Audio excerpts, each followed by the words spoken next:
Good morning students. आज फिर से मैं फिराक गोरखपुरी की रुबाइयाँ एवं गज़ल लेकर के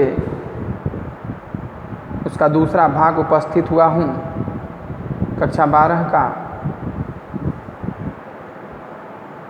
पहले भाग में हम लोगों ने फिराक गोरखपुरी के जीवन परिचय तथा पाठ का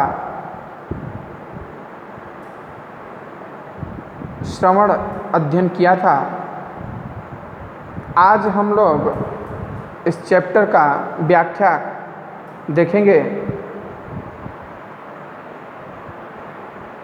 जीवन परिचय तथा श्रवण, जिसको काव्य श्रवण सुनना है वो पहला भाग देखेगा। तो जीवन परिचय के बाद आज हम व्याख्या देखेंगे। व्याख्या में रुबाइयाँ छंद जो है बताया था उस दिन की रुबाई छंद, जिस प्रकार से हिंदी में दोहा, सोठा, चौपाई होता है, उर्दू यानी गज़ल लेखक में रुबाई और गज़ल होता है। रुबाई जिसमें 4 पंक्तियाँ में पहली, दूसरी और चौथी पंक्ति में तुक मिलता है तथा तीसरी पंक्ति स्वतंत्र होती है। पद है कि आंगन में लिए चाँद के टुकड़े को खड़ी, आंगन में लिए चाँद के टुकड़े को खड़ी, हाथों पे झुला देती उसे गोद भरी। आंगन में लिए चाँद को टुकड़े को खड़ी, हाथों में झुला देती उसे गोद भरी। रह रह के हवा में झुलका देती है, गूंज उठती है खिलखिलाते बच्चे की हंसी। तो अगर संदर्भ लिखना हो तो उसको इस प्रकार से लिखेंगे कि प्रस्तुत काव्यांश हमारी पाठ्यपुस्तक आरोह भाग 2 के रुबाई नामक शीर्षक से लिया गया है, जिसके रचयिता फिराक गोरखपुरी, उर्दू फारसी के प्रमुख शायर फिराक गोरखपुरी जी हैं। तथा यहाँ पर एक माँ और बच्चे के स्नेह का वर्णन किया गया है। एक माँ का बच्चे के प्रति जो स्नेह है उसका वर्णन किया गया है। ये संदर्भ होता है। उसके बाद व्याख्या हम करते हैं कि शायर कहता है कि आंगन में लिए चाँद के टुकड़े को खड़ी। चाँद का टुकड़ा अर्थात बहुत प्यारा, मुहावरा है।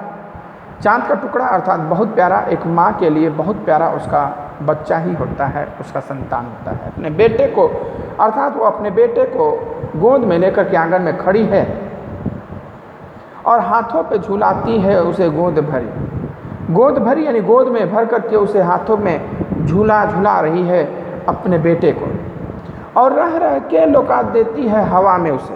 नहीं कहते बच्चों को खिलाते हैं तो लोग ऊपर ऊपर लुका देते हैं, और जब ऊपर लुकाते हैं तो बच्चा खिलखिला करके हंसने लगता है। रह रह के लुका देती है, रह रह के हवा में जो लुका देती है, गूंज उठती है खिलखिलाते बच्चों की हंसी। जब हम देखिए छोटे बच्चों को खिलाते हैं और उनको हवा में उछालते हैं तो खूब खिलखिला के हंसने लगते हैं। कुछ बच्चे डरते हैं और डर के मारे रोने लगते हैं, तथा कुछ बच्चे हंसते हैं और खूब खिलखिला करके हंसते हैं जब हम उनको ऊपर लुकाते हैं। तो चाँद का टुकड़ा एक मुहावरा है, यानी अत्यंत प्रिय। वह एक माँ अपने बेटे को आंगन में लिए खड़ी है, गोद में भरी हुई, और उसे गोद में ही झूला झुला रही है तथा रह रह करके उसे ऊपर हवा में लुका देती है, जिससे बच्चा खिलखिला करके हंस देता है। जो इसका काव्य सौंदर्य है, माँ द्वारा बच्चे को झुलाना, बच्चे का हंसना आदि स्वाभाविक क्रियाएं हैं। इस प्रकार से इसमें स्वभावोक्ति अलंकार है जो स्वाभाविक नेचुरल है। वात्सल्य रस का प्रयोग है, दृश्य बिंब है, यानी कि काव्य को पढ़ते ही हमारे सामने वह बच्चे का झूला झुलाना या ऊपर लुका देना हमारे आंखों के सामने तैरने लगता है।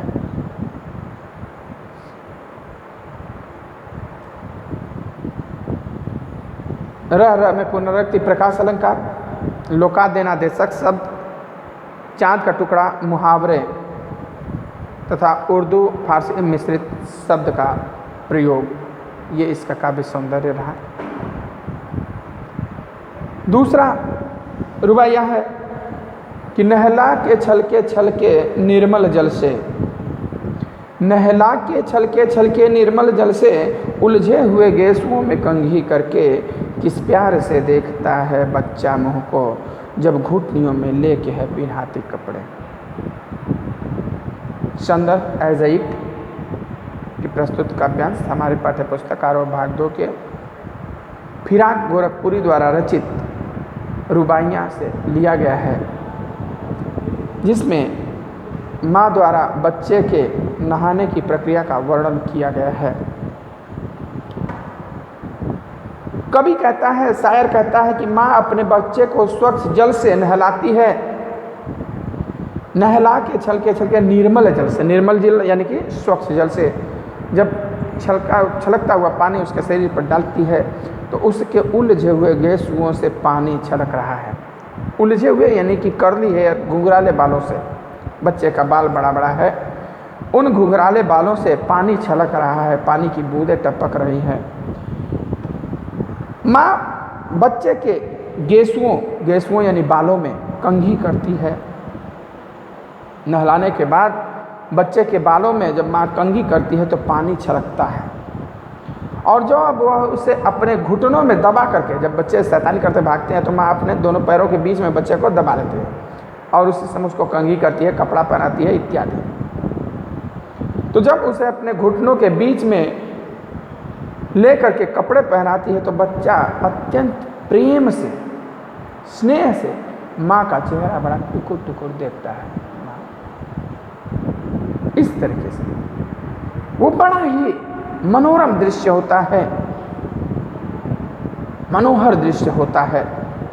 माँ के स्नेह का स्वाभाविक वर्णन यहाँ पे किया गया है। वात्सल्य रस की सहज अभिव्यक्ति है। छलके में पुनरुक्ति प्रकाश अलंकार, कंघी करके में अनुप्रास अलंकार, हिंदी उर्दू मिश्रित शब्द का प्रयोग है। दृश्यम रुबाइयाँ छंद, छंद कौन सी है? रुबाइयाँ छंद। नेक्स्ट है कि दिवाली की शाम घर पुते और सजे, चीनी के खिलौने जगमगाते लावे, वो रूपवती मुखड़े पर एक नर्म दमक बच्चे के घरौदे में जलाती है दिए। यहाँ भी सेम संदर्भ।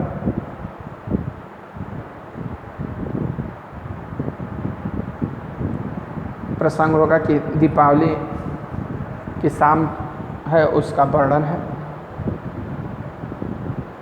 अर्थ है कि कवि कहता है, शायर कहता है कि आज दीपावली की शाम है, दीपावली की शाम घर पुते और सजे। देखिए दीपावली आता है तो काफ़ी साफ सफाई होता है, घर का कोना कोना साफ कर दिया जाता है,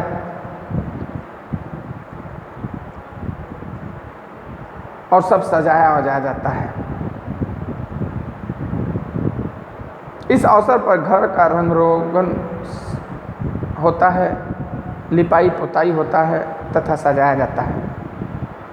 घरों में मिठाई के नाम पर, अब तो मिठाई आते हैं, पहले मिठाई के नाम पर जो घरिया है ना, घरिया अब चीनी का बस वो एक गिलास वाला आकार का बनता है, नहीं पहले उसी चीनी से हाथी, घोड़ा, गिलास, लोटा इत्यादि सब कुछ बनता था। हम लोग जब छोटे थे तो चयन करते थे कि हम घोड़ा लेंगे तो हम हाथी लेंगे, तो हम लोटा लेंगे, हम गिलास लेंगे इत्यादि।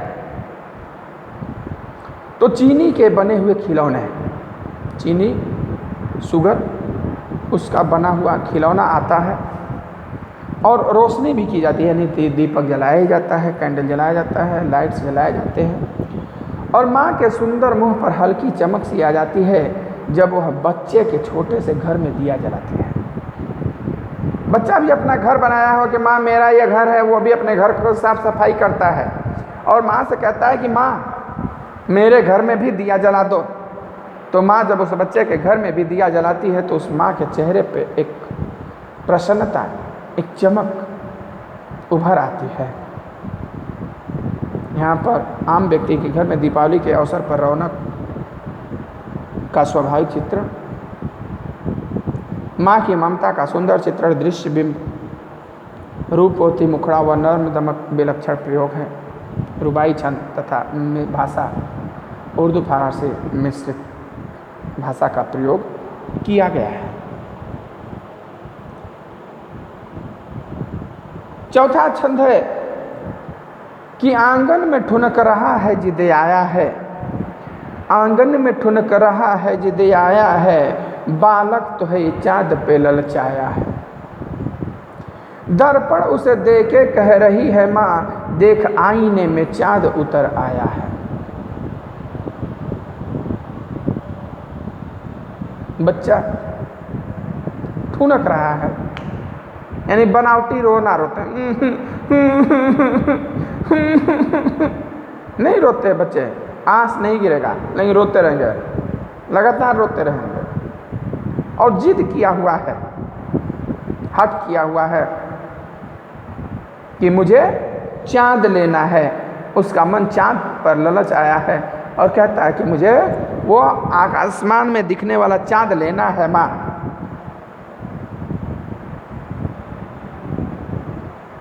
तो माँ दर्पण उसे दे के कह रही है, देख चाँद इस आईने में उतर आया है, इस शीशे में उतर आया है। सूरदास की रचित रचना श्री कृष्ण की भी याद आ गई, जब श्री कृष्ण मैया यशोदा से कहते हैं कि मैया मैं तो चंद्र खिलौना लई हूँ,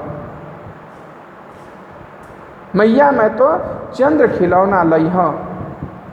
तो वहाँ पर भी यशोदा माता उनको थाली में पानी रख करके चाँद का प्रतिबिंब उसमें उतारती हैं और कहती हैं कि देख तेरा चाँद यहाँ उतर आया है। और बच्चा देख करके खुश हो जाता है। तो उसी प्रकार यहाँ माँ शीशा दे करके बच्चे को, दर्पण आईना दे करके उससे कहती है कि देख चाँद आईने में उतर आया है, चाँद इस आईने में उतर आया है। और बच्चा देख करके प्रसन्न हो जाता है। बच्चे के जिद का माँ द्वारा उसके समाधान का स्वाभाविक वर्णन हुआ है, इसलिए स्वाभाविक अलंकार। जिद आया और हई शब्द का प्रयोग से विशेष है, इसमें कोमलता में वृद्धि हुई है। वात्सल्य रस से भरा हुआ यह काव्य, रुबाई छंद, हिंदी उर्दू मिश्रित भाषा का प्रयोग।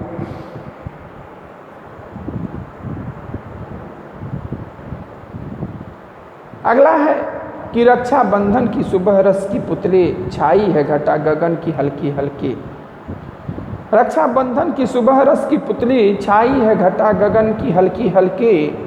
बिजली की तरह चमक रहे हैं लच्छे, भाई के है बांधती चमकती राखी।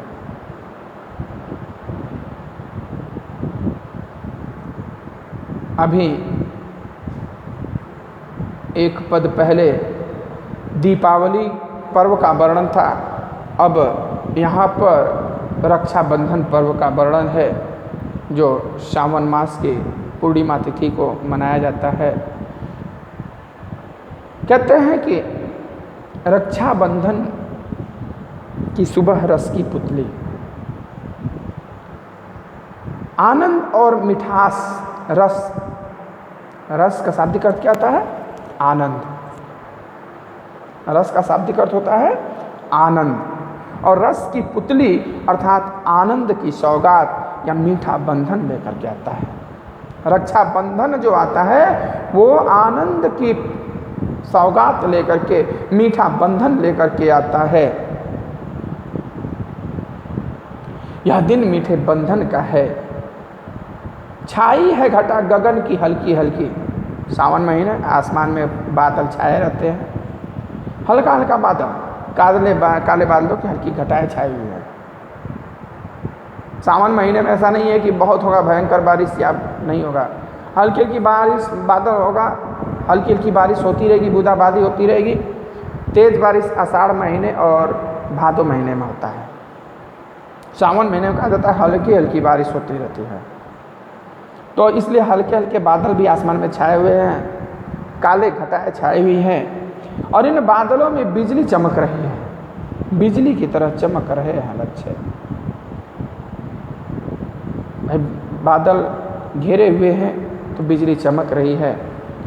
इसी तरह राखी के लच्छे भी, जो राखी बांधने वाली होती है, बिजली की तरह चमक रहे हैं। भाई की कलाई पर, बहन अपने भाई की कलाई पर चमकीली राखी बांधती है, भाई के है बांधती चमकती राखी। मानो वह बिजली की तरह चमक रहा है। सावन के काले अंधेरे बादलों में चमकदार राखी जब भाई के कलाई पर बांधती है तो ऐसा प्रतीत होता है कि वह बिजली की तरह चमकती हुई कोई वस्तु है। यहाँ पर रक्षाबंधन के त्यौहार का वर्णन है, भाई बहन के प्यार का वर्णन है। उर्दू फारसी मिस्र शब्दावली का रुबाई छंद है। हल्की हल्की में पुनरुक्ति प्रकाश अलंकार, बिजली की तरह चमक में उपमा अलंकार। बिजली की तरह चमक रहे हैं लच्छे, यानी उपमा अलंकार का प्रयोग यहाँ पर किया गया है। आपको हमने पहले भी बताया था कि आपके जितनी भी रचनाएं हैं सब मुक्तक छंद शैली में हैं। सिर्फ लक्ष्मण मूर्छा, राम विलाप, कवितावली तथा ये रुबाइयाँ एवं गज़ल ही आपको छंद युक्त हैं। तो रुबाइयाँ की सारी छंद रुबाई छंद में लिखा गया है और गज़ल छंद तथा तुलसीदास की कवितावली सवैया छंद में है और कवित्व छंद में, तथा लक्ष्मण मूर्छा और राम विलाप दोहा, चौपाई तथा सोरठा छंद में। काव्य विशेषता है, आपको जरूर करना है। आज के लिए इतना ही। अब अगला वर्णन अगले भाग में, तीसरे भाग में हम लोग देखेंगे। अगर आपको वीडियो अच्छा लगता हो तो लाइक और शेयर ज़रूर करें, तथा कोई भी परेशानी हो तो आप मुझे कमेंट करके या सीधे फ़ोन करके भी पूछ सकते हैं, उसका समाधान किया जाएगा। फ़ोन नंबर है 9450460943। धन्यवाद।